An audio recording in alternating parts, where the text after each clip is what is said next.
Club के उद्घाटन के समारोह में आप सभी के बीच आकर बहुत प्रसन्नता हो रही है।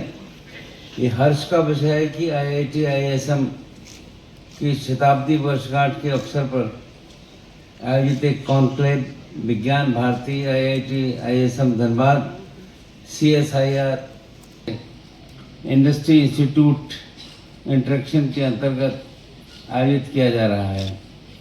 मेरी दृष्टि में ये आयोजन ज्ञान, शोध और उद्योग के समन्वय का एक उत्कृष्ट उदाहरण प्रस्तुत कर रहा है। मुझे ये उल्लेख करते हुए प्रसन्नता हो रही है कि IIT IISM धनबाद ने लगभग एक शताब्दी से राष्ट्र निर्माण में अपनी महत्वपूर्ण भूमिका निभाई है।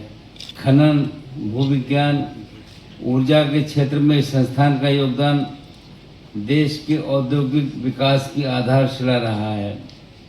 अपने शताब्दी वर्ष में इस प्रकार का आयोजन एक अच्छा हर्ष का विषय है।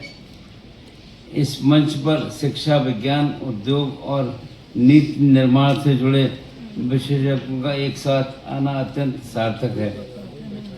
आज पूरा विश्व स्वच्छ ऊर्जा, सतत विकास और संसाधनों के विवेकपूर्ण उपयोग की ओर अग्रसर है। ऐसे समय में स्मार्ट माइनिंग और क्रिटिकल मिनरल्स की भूमिका अत्यंत महत्वपूर्ण हो जाती है।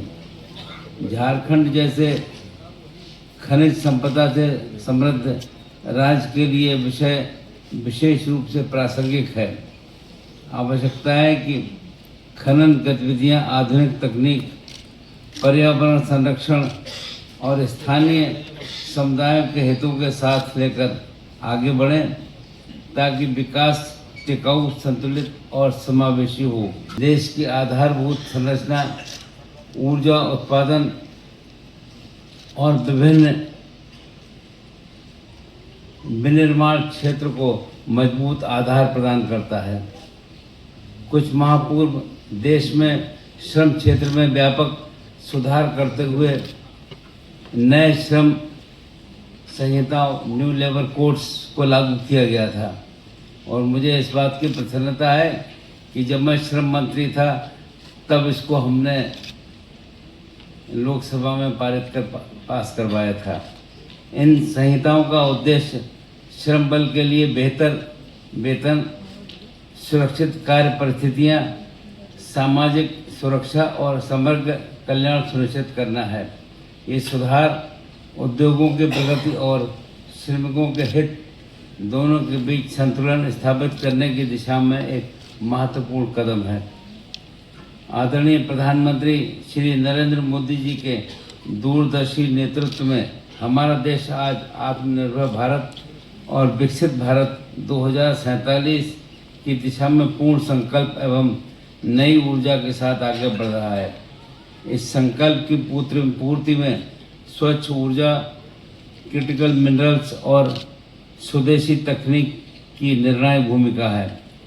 क्रिटिकल मिनरल्स आर्थिक विकास और राष्ट्रीय सुरक्षा दोनों के लिए अत्यंत आवश्यक हैं। ये सौर ऊर्जा, इलेक्ट्रिक वाहन, उन्नत इलेक्ट्रॉनिक्स, दूर संचार तथा रक्षा उत्पादन जैसे आधुनिक तकनीक का आधार है। अतः इन क्षेत्रों में अनुसंधान, नवाचार और स्वदेशी उत्पादन क्षमता को और सुदृढ़ करना एक समय की मांग है।